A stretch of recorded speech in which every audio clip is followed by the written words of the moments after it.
Breaking Hanumakonda జిల్లా కడిపికొండ రాజీవ్ గృహకల్ప ఘటనలో కీలక విషయం బయటపడింది. భార్య మామను కొట్టి చంపి అల్లుడు పెట్రోల్ తో తగలబెట్టినట్లు పోలీసులు గుర్తించారు. మంటల్లో మామ రాజశేఖర్, భార్య రాజశ్రీ సజీవ దహనమయ్యారు. మరొక వైపు కూతుర్ని కొడుకును తీసుకుని నిందితుడు పరారయ్యాడు. కొద్ది రోజులుగా భార్యాభర్తల మధ్య విభేదాలున్నట్లుగా పోలీసులు చెప్పారు.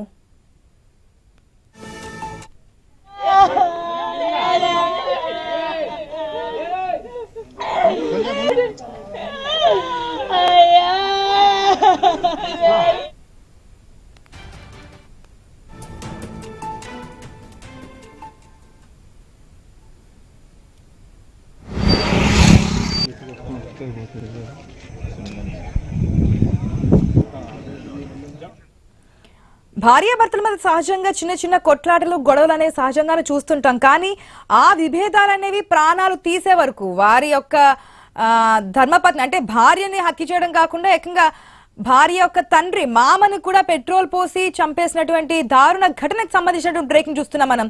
ఇది హనుమకొండ జిల్లా కడిపికొండ రాజీవ్ గృహకల్పలో చోటు చేసుకున్నటువంటి ఘటన.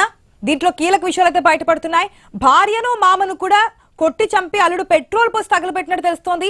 కానీ తనకు సంబంధించిన పిల్లలు కొడుకు కూతుర్ని మాత్రం తీసుకుని అక్కడి నుంచి పరారైనట్టుగా అయితే చెప్తున్నారు. కొద్ది కాలం నుంచి కూడా భార్యకి భర్తకి మధ్య చిన్న చిన్న విభేదాలు రావడం, కాస్త గ్యాప్ పెరిగినట్టుగా కూడా తెలుస్తోంది. అదే ఇంత ఉదంతానికి దారి తీసినట్టుగా తెలుస్తుంది. పూర్తి అప్డేట్స్ మా ప్రతినిధి ప్రశాంత్ ద్వారా తెలుసుకుందాం. ప్రశాంత్, చిన్న చిన్న గొడవలు కొట్లాట్లు వస్తూ ఉంటాయి, మనస్పర్ధలు వస్తూ ఉంటాయి. అది కనుక ఇంకా పీక్ స్టేజ్ కు అయితే విడిపోయే వరకు వస్తాయి. కానీ చంపేసి ఏకంగా భార్య యొక్క తండ్రిని కూడా కొట్టి చంపి పెట్రోల్ పోసేటువంటి దారుణ ఘటనలు మనం చూస్తున్నాం. మరోపక్క తన కూతుర్ని కొడుకుని కూడా తీసుకుని పరారయ్యాడని చెప్తున్నారు. తనకు సంబంధించినటువంటి ఆచూకీ ఏమైనా లభించిందా? డీటెయిల్స్ ఏంటి?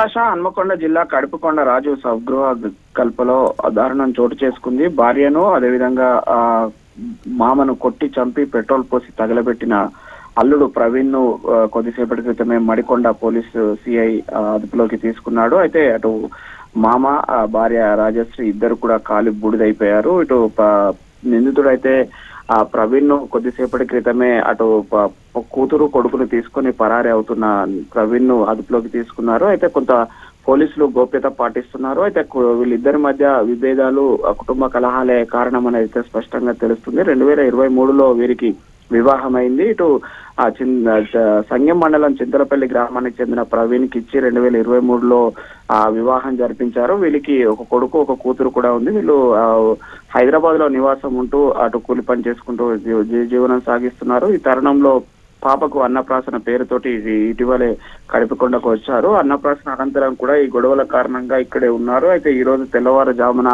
ఆ గొడవలు ఒకరికి గొడవ పైన ఒకరికొకరు వాగ్వాదానికి చోటు చేసుకున్న తరుణంలో అటు భార్యను అటు మామను అడ్డుకున్న మామను ఇద్దరిపైన దాడి చేసి కొట్టి చంపి పెట్రోల్ పోసి తగలబెట్టి అటు ఇద్దరు సజీవ దహనమయ్యారంటూ కూడా కట్టుకథ